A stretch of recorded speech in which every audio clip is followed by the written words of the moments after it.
बंधुओं, जैसे वृंदावन में 5000 वर्ष पहले ठाकुर जी ने लीला की, वैसी लीला नित्य ठाकुर जी की श्री गोलोक धाम में चलती रहती, अभी भी चल रही है। आज भी कोई ना कोई लीला ठाकुर जी कर रहे हैं और वृंदावन में बैठ करके साधना करने वाले, मानसी करने वाले लोगों को उस लीला का अनुभव होता है। स्वामी श्री हरदास जी महाराज नेत्र बंद करके बैठते थे, उनको जो लीला दिखती थी वो लीला कहां की दिखती थी? वो गोलोक धाम की दिखती थी।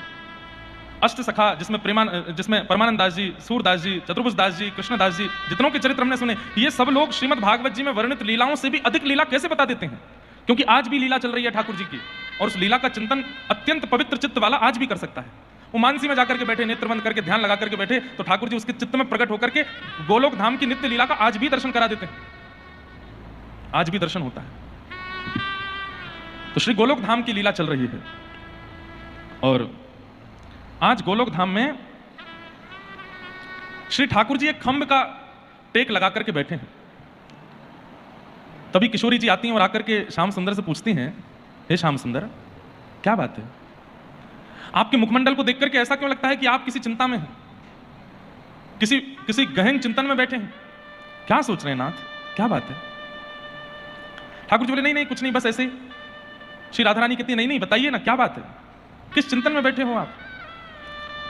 ठाकुर जी कहते हैं, प्रियाजू, कभी कभी वैसे मैं बहुत प्रसन्न रहता हूं, मुझे मेरी प्रसन्नता में कोई कमी नहीं आती, लेकिन कभी कभी मैं बहुत गहरे चिंतन में चला जाता हूं। क्यों?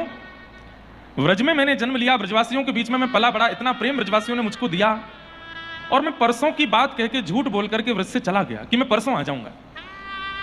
मधुमंगल, श्रीदामा, तन सुखा, मन सुखा, धन सुखा, सब गोपियां, यशोदा मैया, नंद बाबा और आप श्री राधा रानी सब मेरी बात निहारते रहे, सब मेरे विरह में रोते रहे, और मैं परसों का आश्वासन देके कि मैं परसों आ जाऊंगा, चला गया सबको छोड़ के। कभी कभी मुझे बहुत पीड़ा होती है कि मैंने अत्यंत प्रेम करने वाले ब्रजवासियों को कितनी पीड़ा दी। जब मुझे वर्षों तक आना ही नहीं था तो मुझे यह कह के नहीं जाना चाहिए था कि मैं परसों आ जाऊंगा।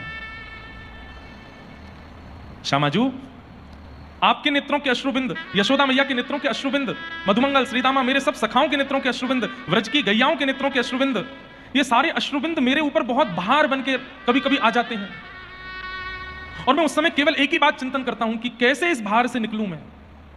मैं ऐसा क्या करूं जिससे इन ब्रजवासियों के विरह का मैं कुछ तो परिणाम ला सकूं। मुझे बहुत शर्म आती है, बहुत रोना आता है, अपने ऊपर बहुत ग्लानि होती है कि मैंने ऐसा क्यों किया, मैंने क्यों रुलाया इन ब्रजवासियों को।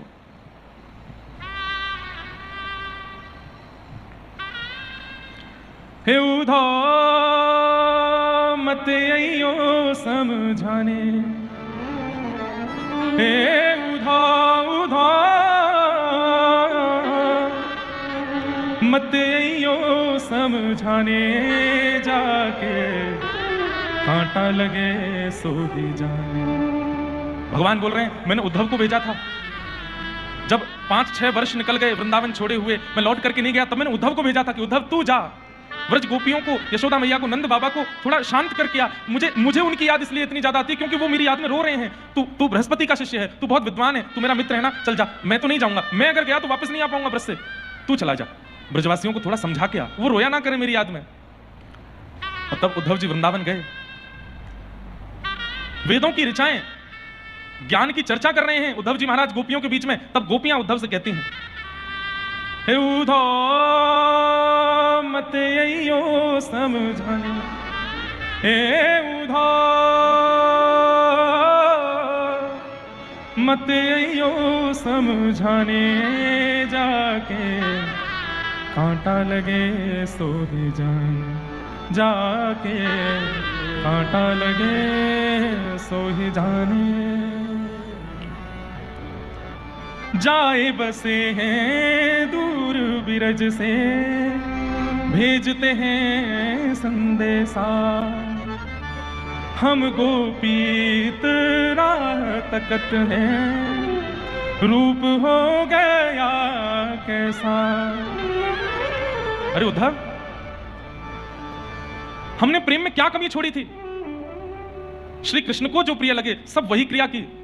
कृष्ण तन कृष्ण मन कृष्ण ही हमारो धन, आठों याम उदों में कृष्ण सो ही काम है। पूरे ब्रजमंडल ने 11 वर्ष 56 दिन अपने मन की कोई कार्य नहीं किए हैं, सब कृष्ण के मन से चले हैं। केवल अकेली यशोदा की बात नहीं है, पूरे ब्रजमंडल की गोपियां वो वस्त्र भी वही पहनती हैं जो कृष्ण को प्रिय लगता है, वो केश भी वैसे काटती हैं जो कृष्ण को प्रिय लगे, वो दूध मक्खन दही भी इसलिए निकालती हैं कृष्णा के चोरी करे। जब जब खबर फैलती है ना कि आज उस गोपी के यहाँ ठाकुर जी ने चोरी की, तो अन्य गोपियां बड़ी ईर्ष्या करती हैं, हमारे मक्खन में स्वाद कम था क्या, यहाँ क्यों नहीं आए। अपनी गायों को अच्छा चारा पवाती हैं ताकि अच्छा दूध आवे, खूब बढ़िया दूध निकाल के मक्खन दही जमा के धरेंगी, ऐसी सुगंधी आवे कन्हैया कल हमारे घर आवे। ये उल्हाने तो सब बहाने हैं, मैया से जाके शिकायत करना और कृष्ण की बुरी बुरी बातें करना, ये सब तो उल्हाने हैं। हमारे पूज्य पिताजी कथा में गाते हैं, देखे बिन कान्हा जब मन ना ही माना, इन आंखों से आज हमने ब्रह्म पहचाना, कृष्ण चरण कमलों में मन को लगाना, इन गोपियों का ताना ये उल्हाना तो बहाना है। अरे ये गोपियां उल्हाने लेकर के यशोदा मैया के पास कृष्ण को देखने के बहाने से जाती हैं। उद्धव, क्या कमी छोड़ी थी हमने प्रेम में। अगर इतना प्रेम किसी संसारी व्यक्ति को किया गया होता ना, प्राण न्योछावर करके चला जाता, लेकिन कभी ब्रज छोड़ करके नहीं जाता। करोड़ों की संपत्ति मिल रही होती, लाखों की संपत्ति डूब रही होती, तो भी ब्रजवासियों को छोड़ के नहीं जाता। इतना प्रेम हमने कृष्ण को दिया और हमसे झूठ बोल के चले गए कि मैं परसों आ जाऊंगा, और बरसों बाद याद आई हमारी तो स्वयं नहीं आए, तुमको भेज दिया। आज हमें यह पता चल रहा है कि प्रेम कितनी गंदी वस्तु है, कितनी खराब वस्तु है, करनी ही नहीं चाहिए किसी से। क्योंकि प्रेम में तो हम लुट जाते हैं, सब कुछ दे देते हैं, लेकिन सामने वाला जाए बसे हैं दूर बिरज से, भेजते हैं संदेशा, हम गोपी राह तकत हैं, रूप हो गया कैसा। कल जो द्रुपद गा रहे थे बता रहे थे ना, कथा में सुना कि जब उद्धव जी वृंदावन पहुंचे तो पूछते हैं नंद भवन कहाँ है, तो मधुमंगल श्रीदामा व्यंग में बोलते हैं नंद भवन जानो है, तो बोले हाँ। जी नदी दिख रही है छोटी सी, बोले हाँ। या के पीछे बगल बगल चलो जा, जहां से ये नदी प्रकट है रही है वो ये नंद भवन। तो उद्धव जी बोले भवन से नदी प्रकट हो रही है, नदी तो कहीं पहाड़ से आती है, पर्वत से आती है, उसके स्रोत से आती है, भवन से नदी कैसे निकल सकती है। तो मधुमंगल कहता है तेरो मित्र है ना कन्हैया, वहां गए भाई 5 साल है गए, और जब ते गए तब ते लाखों ब्रजवासी, लाखों गैया, लाखों पशु पक्षी, लाखों ग्वाल बाल एक साथ एकजुट एक स्थान पर बैठ करके उसके विरह में रोते हैं, उनके आंसू ही ये नदी बन करके बह रहे हैं। सब नंद भवन के बाहर बैठ के रोते हैं और यशोदा मैया से कहते हैं मैया तेरो लाला परसों के कह के गए, आज भी नहीं आयो, मैया कब आवेगो, हमारे प्राण निकल रहे हैं, मैया लाला कब आवेगो। सब रोते हैं, उनके अश्रुबिंदी नदी बन के बह रहे हैं।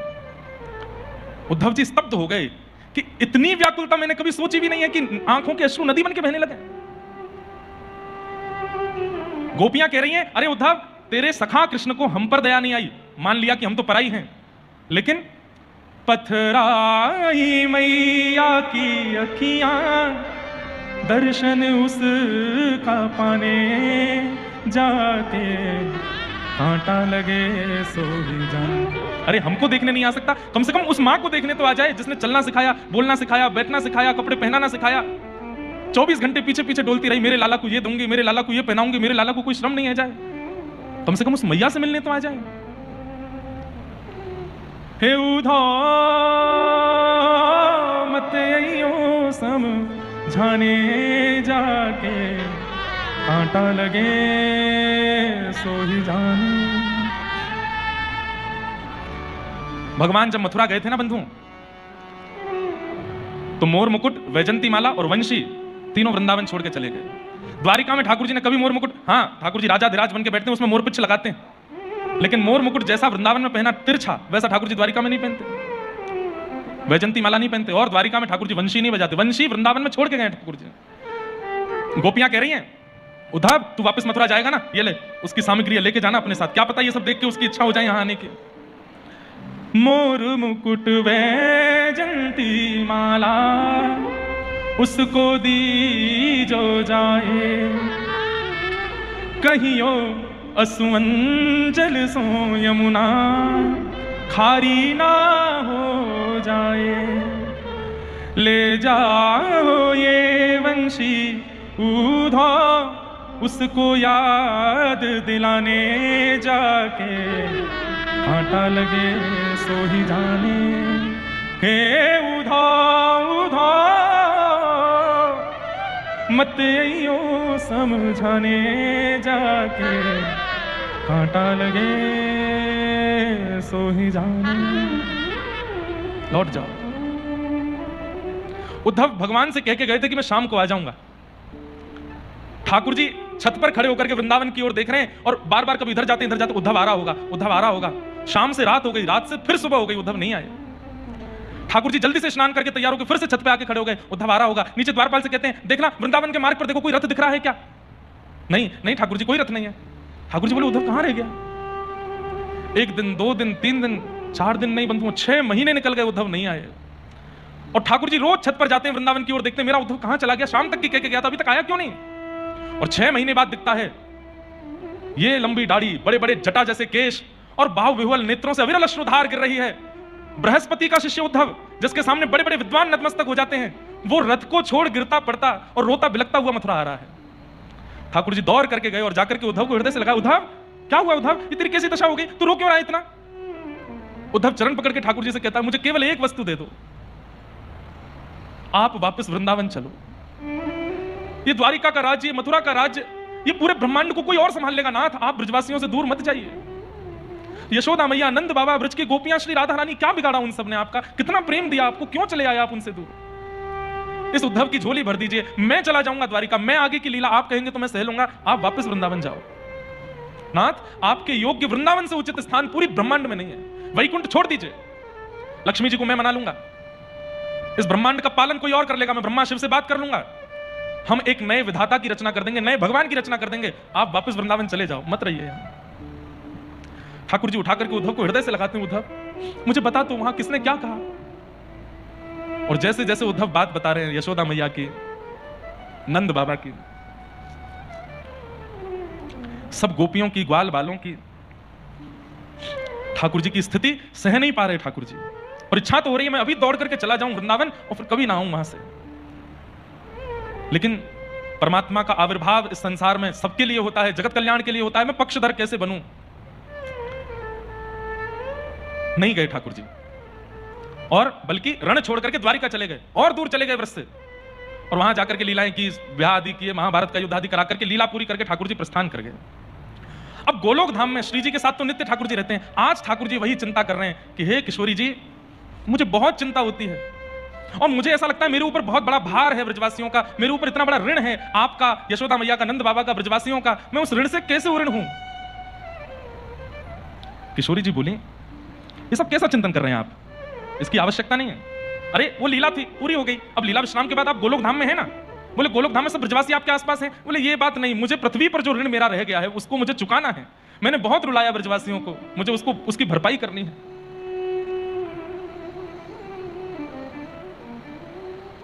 किशोरी जी बोली, तो क्या करना चाहते हैं आप?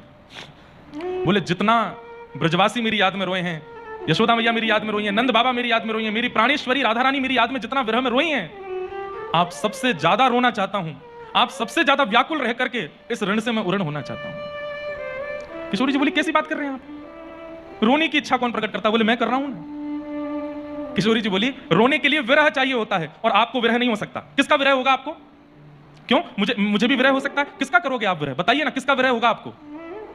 हमें हुआ था आपका विरह, ब्रजवासियों को हुआ था आपका विरह, नंद बाबा यशोदा सब रो रहे थे आपकी याद में, हमें विरह हुआ इसलिए हम रोए। आप किसके विरह में रोगे? यशोदा मैया के विरह में? ठाकुर जी बोले हाँ रो लूंगा, रो के देखिए एक बार। जैसे ठाकुर जी ने कहा हे यशोदा मैया, इतने में यशोदा मैया दौड़ी आ गई और आकर के ठाकुर जी के अंक में भर गई।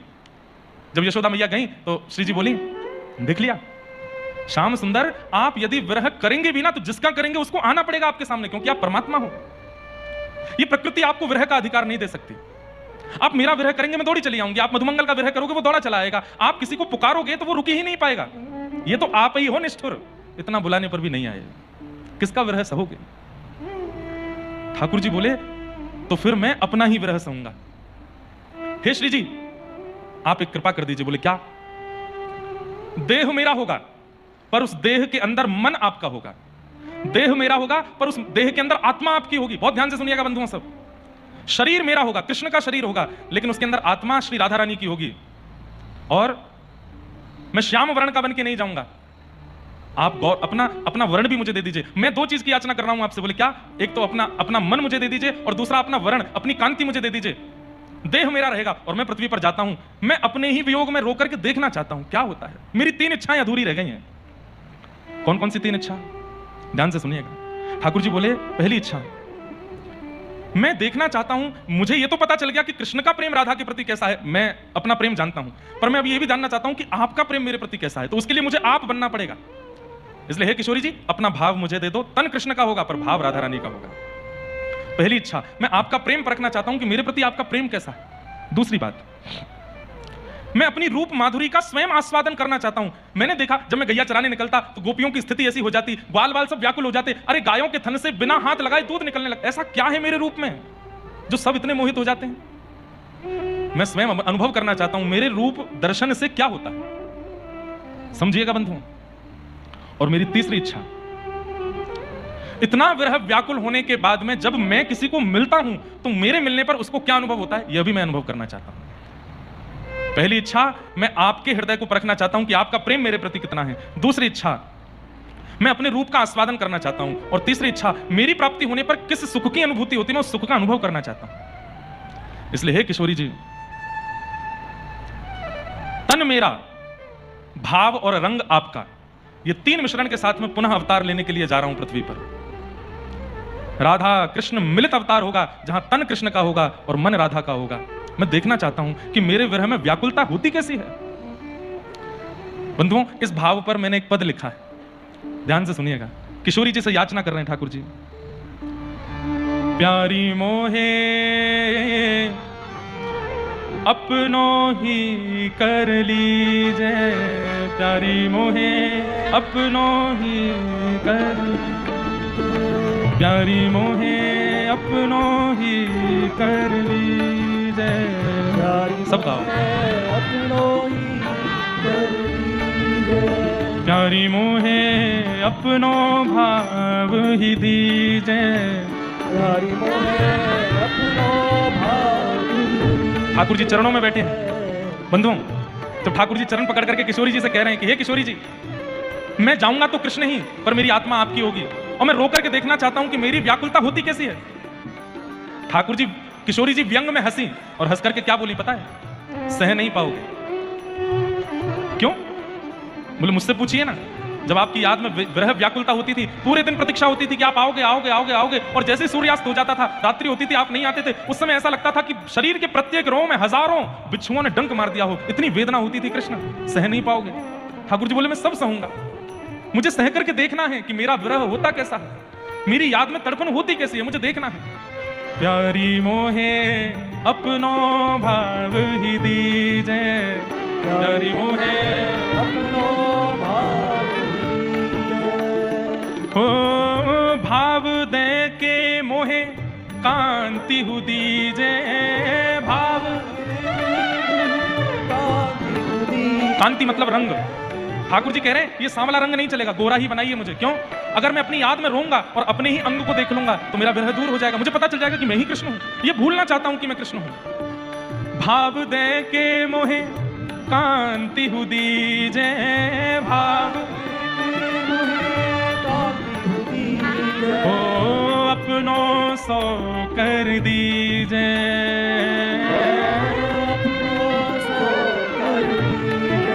प्यारी मोहे अपनों भाव ही दीजे, प्यारी मोहे अपनों भाव, प्यारी मोहे अपनों भाव ही दीजे, प्यारी मोहे अपनों भाव। किशोरी जी मान नहीं रही हैं, कभी उठ के उधर चली जाती हैं, ठाकुर जी से पीछा छुड़ा के इधर चली जाती हैं। ठाकुर जी हर जगह पहुंच जाते हैं। मेरी बस एक बात मान लो, मुझे पृथ्वी पर जाने दो, आपके भाव में युक्त होकर जाने दो। मैं देखना चाहता हूं मैंने कितना विरह दिया सबको। किशोरी जी बार बार इधर उधर जा रहे हैं, लेकिन ठाकुर जी बार बार सामने आते हैं। आप मेरी प्रियतमा हो, अपने प्रियतम की बात नहीं मानोगे? ये कैसी इच्छा कर रहे हो प्रियतम? अरे अपनी कभी प्रियतमा चाहती है कि मेरा प्रियतम कष्ट में रहे? ठाकुर जी बोले जब प्रियतम प्रियतमा को कष्ट में देख सकता है तो एक बार उस ऋण को ऋण होने के लिए प्रियतमा भी अपने प्रियतम को कष्ट दे देना। मैं देखना चाहता हूं क्या करेंगे आप उस कष्ट में रह करके, अपने विरह में जाकर के क्या करना चाहते हैं। ठाकुर जी कह रहे हैं रोंगो बिलखूंगो निस दिन, रोंगो बिलखूंगो निस दिन, रोंगो बिलखूंगो निस दिन, और श्री राधा कृष्ण रटूंगो, ओ राधा कृष्ण रटूंगो, श्री राधा कृष्ण रटूंगो,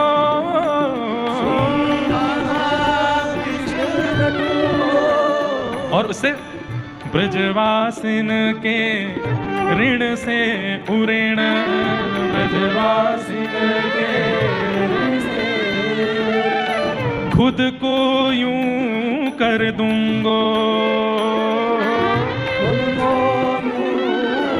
ठाकुर जी कह रहे हैं रोऊंगो, मैं रोऊंगा, बिलखूंगा निस दिन, और बस घूमता फिरता राधा कृष्ण रटूंगा। और ऐसे रोने से मिलेगा क्या आपको? बोले ब्रजवासिन के ऋण से उऋण खुद को यूं कर लूंगो। ये ब्रजवासियों का जो ऋण है ना मेरे ऊपर, इनको रुलाया है मैंने, उससे उऋण हो जाऊंगा मैं।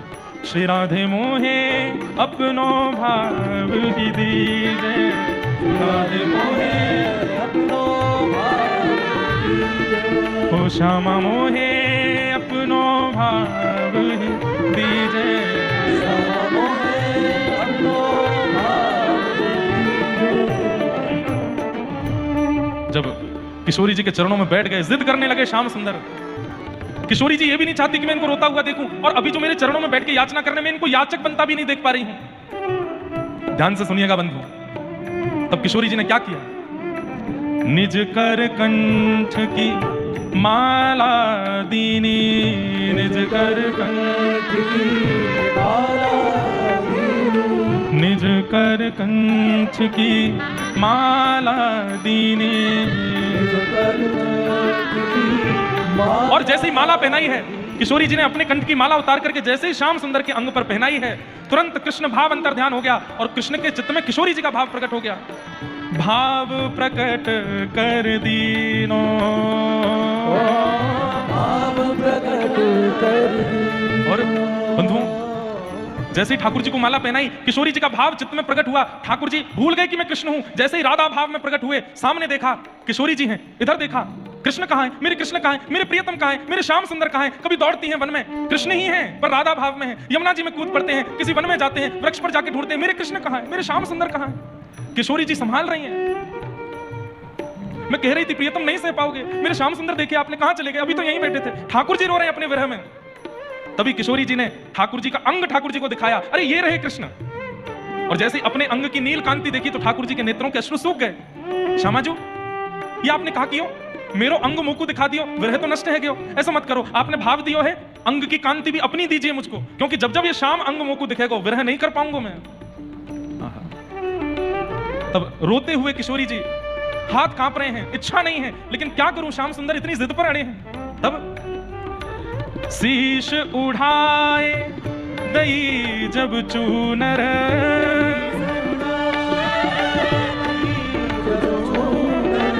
शीश उठाए दई जब चूनर, शीश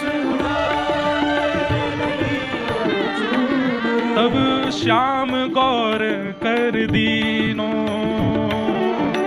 श्याम गौर कर दीनो। और अब पहले तो भाव आया था, लेकिन अंग की कांति देख करके भाव चला गया था। लेकिन जैसे ही किशोरी जी ने अपनी चुनरी उतार के ठाकुर जी को पहनाई तो श्याम वर्ण अंतर ध्यान हो गया, गौर वर्ण के ठाकुर जी हो गए। और अब जब विरह में आए हैं, मेरे श्याम सुंदर कहाँ हैं, मेरे प्रियतम कहाँ हैं, मेरे लाल जी कहाँ हैं, मेरे कन्हैया कहाँ। किशोरी जी ठाकुर जी को समझा रही हैं, श्याम सुंदर आ जाएंगे। ठाकुर जी किशोरी जी से कह रहे हैं, आ जाएंगे ना, कब आएंगे? किशोरी जी रोते हुए बोले, परसों आएंगे। आज सो जा तू, परसों आएंगे श्याम सुंदर। शीश उठाए दई जब चूनर,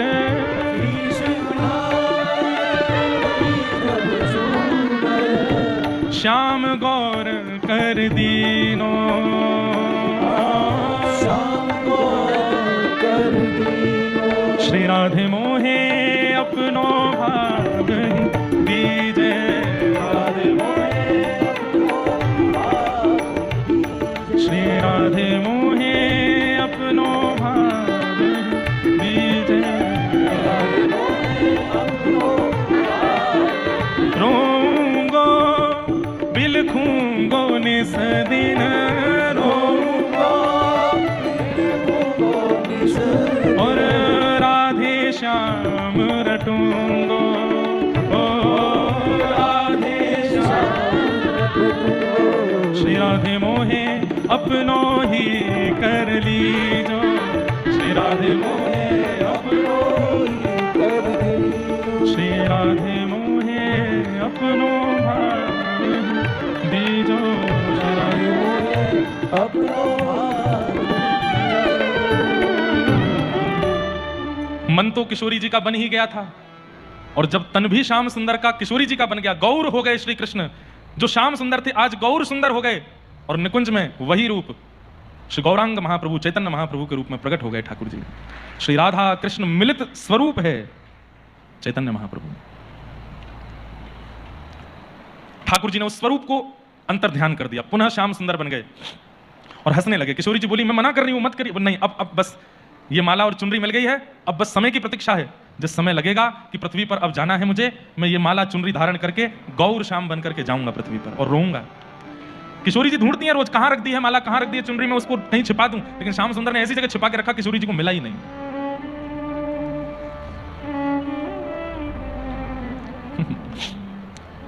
राधा कृष्ण प्राण मोरा, बंगला भाषा का कीर्तन है, इतना प्यारा कीर्तन है। कभी कभी मन होता है कि श्री पांडुरंग विठल भगवान ने पुरंदर दास को एक नियम दिया था। जब पुरंदर दास सब छोड़ करके पांडुरंग भगवान के चरणों में आए तो बोले कि नाथ आप मेरी दुकान पर आकर के खड़े रहे और मैं आपको प्रतीक्षा करवाई, मुझे बहुत विरह होता है, मैंने ठाकुर जी को इतनी प्रतीक्षा, मुझे इसका दंड दीजिए। पांडुरंग भगवान बोले कोई दंड नहीं है। बोले नहीं हे विठल मुझे दंड दीजिए। तो विठल भगवान ने एक दंड दिया था पुरंदर दास को, क्या? भारत में जितनी भाषाएं हैं सब भाषाओं में मेरा कीर्तन करो, यही मेरा दंड है तुमको।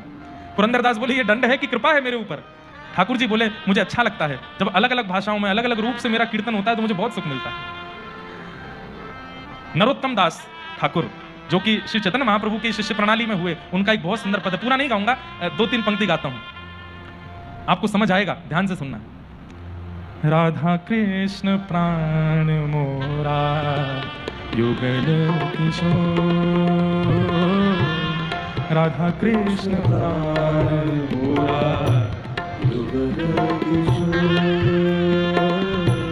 राधा कृष्ण प्राण मोरा युगल किशोर, राधा कृष्ण प्राण मोरा युगल किशोर। जीवने मरणे गति नहीं कछु मोह,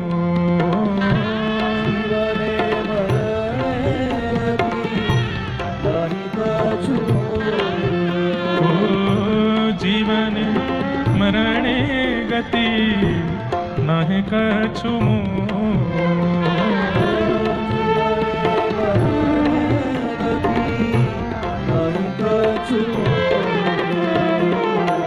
राधा कृष्ण प्राण मोरा युगल किशोर, राधा कृष्ण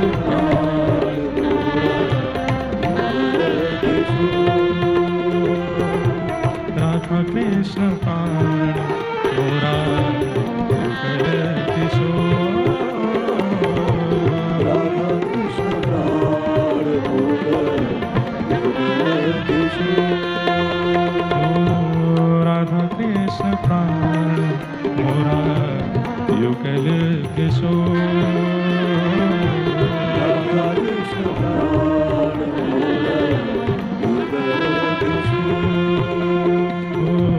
राधा कृष्ण प्राण मोरा युगल किशोर, राधा कृष्ण प्राण युगल किशोर। हरे कृष्ण कृष्ण कृष्ण हरे हरे, हरे राम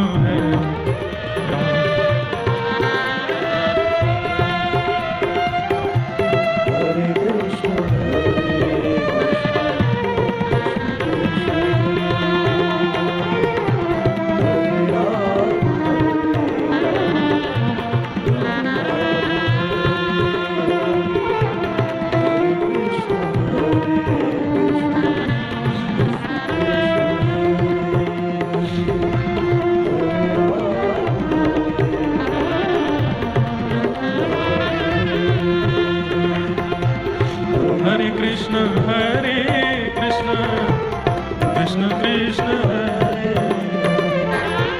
हरे राम हरे राम राम हरे कृष्ण कृष्ण कृष्ण हरे राम राम राम कृष्ण युगल किशोर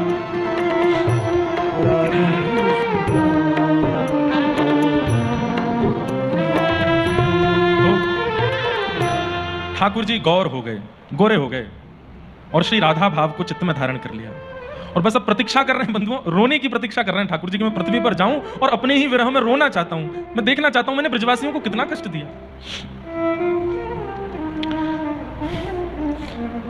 कभी कभी मन में भाव आता है कि जगन्नाथपुरी में ठाकुर जी पिघले हुए हैं, आंखें पिघल गई, नाक पिघल गई, मुख पिघल गया, ऐसे भुजा पसार के खड़े थे ठाकुर जी की, कोई ब्रजवासियों को ले आओ मेरे हृदय से लगा दो, तो भुजा पिघल गई। जगन्नाथ का रूप प्रेम विगलित स्वरूप है, वो कितना प्रेम करते हैं, इतना कोई प्रेम कर सकता है क्या संसार में? कोई नहीं।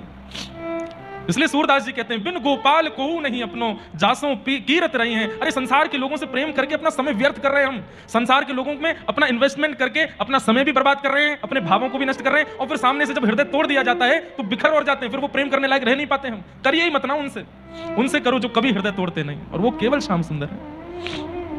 ब्रजवासियों का हृदय तोड़ा नहीं था ठाकुर जी, मजबूरी में गए हैं ब्रज से। अगर ठाकुर जी केवल ब्रज में रह गए होते ना तो कलिकाल जितना भयानक आज है 2000 साल पहले इतना भयानक हो चुका होता। क्यों? ये बहुत कुछ जो बचा हुआ है, ये महाभारत युद्ध के मध्य में जो गीता का ज्ञान ठाकुर जी ने दिया उससे बचा है कि आज अभी भी कलिकाल में इतनी घनघोर परिस्थिति नहीं आई है। क्यों? क्योंकि लोग गीता का आश्रय लेते हैं, ठाकुर जी की उस मधुर ज्ञान की वाणी को सुनकर के अपना जीवन संभाल रहे हैं। आप लोग कहेंगे वो गीता का ज्ञान ब्रज में भी दे सकते थे ना, ब्रज प्रेम की नगरी है, वहां ज्ञान प्रकट नहीं होता। वहां ज्ञान देते भी ना ठाकुर जी तो मधुमंगल श्रीदामा ठाकुर जी तो चल हमें बावड़ो मत बनावे, खड़ो होकर के बोल लो ये यथामाम प्रपद्यन्ते ताम तथैव भजामि, चल बन जा घोड़ा, तू पर सवारी करेंगे हम। ये ब्रजवासी प्रेम की भूमि है, प्रेमी है सारे ब्रजवासी, इनके सामने ज्ञान क्या दूंगा मैं? और दूसरी बात, ठाकुर जी ने मन में विचार किया कि जो ब्रज का प्रेम है इसका अधिकार सबको नहीं होगा, कालांतर में लोग तर्क कुतर्क वितर्क वाले होंगे, उनके लिए मुझे ज्ञान देना पड़ेगा और उसके लिए ब्रज का त्याग करना आवश्यक है। इसलिए ठाकुर जी मथुरा गए, द्वारिका गए, ऐश्वर्य लीला की और वहां महाभारत युद्ध करा करके ऐसा अद्भुत ज्ञान दिया। ठाकुर जी भले ही स्वयं विरह में थे। और एक बात बोलूं, एक बात बहुत ध्यान से सुनिएगा, व्यक्ति के मुख से शब्द ऐसे निकले जिससे सामने वाला झंकृत हो जाए, झकझोर जाए, समझ जाना जो बोल रहा है ना वो विरह में है। गीता ने कितनों को झकझोर दिया, क्यों? क्योंकि कृष्ण विरह में है, ब्रजवासियों को छोड़ करके आए। लेकिन आज ठाकुर जी भरपाई करना चाहते हैं, वापस ब्रज जाना चाहते हैं, तो गौर हो गए। माधवेंद्रपुरी दास नामक एक महात्मा हुए। अब ध्यान से सुनिए कैसे पृथ्वी पर आए श्रीमन चैतन्य महाप्रभु। माधवेंद्रपुरी दास, उनके एक शिष्य थे, उनका नाम था अद्वैताचार्य, और अद्वैताचार्य को